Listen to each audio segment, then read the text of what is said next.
I didn't think it was possible with the quality of most LSD I see these days, but it seems I finally achieved my lifelong goal of overdosing and completely flipping out. It was a Friday night and my trusty acid dealer arrived with the small squeeze bottle vial. Usually she laughs hysterically at the number of hits I want to take, telling me I scare her. This time however, she just looked concerned and said this is supposed to be really good stuff. Are you sure you want to take 10? At this I replied that I was so sure and she proceeded to squeeze the drops onto my tongue. 1, 2, 3, 4, 5, 6 okay swish it around, then 7, 8, 9, 10. With the usual hug and have a good trip, she left me to my usual coming up on large amounts of LSD antics. My especially active roommate was gone for the weekend, and so I locked myself in my room and watched the end of this really strange Japanese zombie movie called Versus. The time was 1:50 p.m. The LSD came on stronger and faster than I had ever experienced. Usually I wait about 2 hours, wondering if I got ripped off. This time I ate very little in preparation, and by the 25-minute mark things were seriously near the overwhelming point.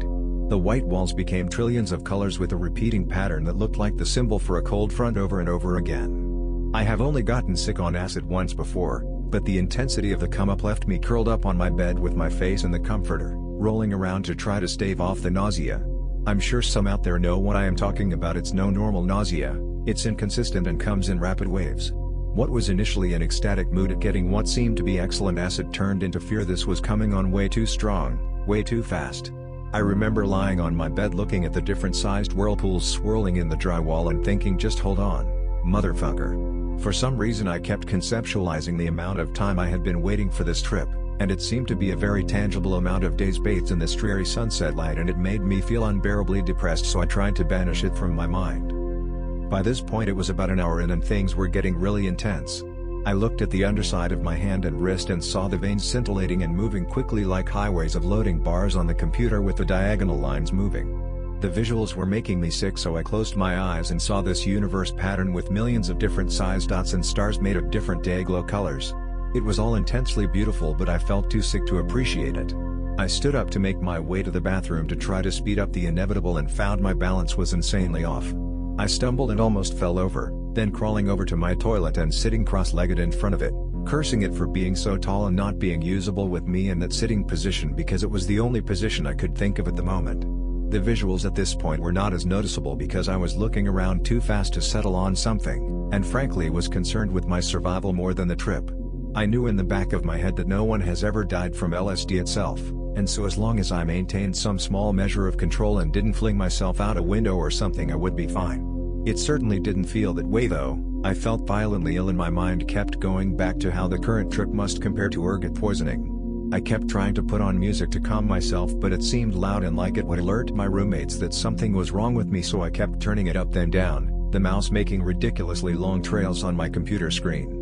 None of my usually fully memorized favorite songs and album titles made any sense, and I kept going in circles on iTunes trying to find something, all the while becoming more and more disoriented and frightened. I kept picturing paramedics bursting in my room and shoving tubes down my nose, and my parents crying and standing over my hospital bedside. A part of me said no, I'm not going to let that happen. Ironically my unstable window shades took this opportunity to come crashing off the wall and knock everything off my desk, making me trip over them in the process. Landing on my bed with low music playing, I laid there, trying to calm down and think what to do next to help myself. These strange sequences of action kept entering my head, like okay turn down the music. Now lay on the ground. Okay now pull out phone. Now try to find headphones. These very mundane actions helped me feel centered and not so totally freaked out. I fully expected either my roommates, the police, or EMTs to bust in my room any second. I kept thinking I was going to die, even knowing about the toxicity of LSD, and my mind kept flashing to what the last thing was I wanted to say to God to rationalize my short life. I stumbled to a notepad and started to write "Mom I love you" then crossed it out as it suddenly seemed completely random and trite. Was this really the last message I wanted to leave the world? Instead I opted for printing in huge letters "Holy shit" for some reason, crossing the D at the bottom and making it look like an I. I was totally fucked up. The carpet was undulating and each object on my floor took on massive significance in what I thought to be the light of my last moments of life. Eventually I passed out on my bed for several hours. When my crisis came to a pitch, I shut my eyes and tried to narrow my experience to the smallest amount of stimuli possible, focusing on my breathing. I guess this made me fall asleep because the next thing I remember was waking up around 6 p.m., knowing the worst was over and thanking God and the spirits of the universe that I was alive and okay. The trip was far from over, however, and the visuals were still going full force.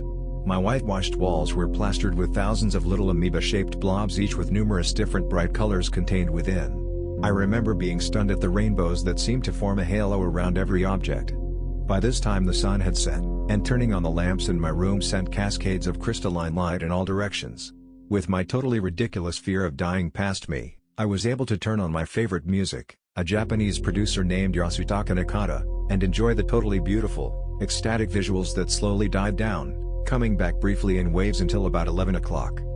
In retrospect, I never thought I would have an acid trip I wouldn't be able to handle. I pride myself on my experience with psychedelics and voraciously read books, websites, anything I can about them and the experience we humans have with these substances.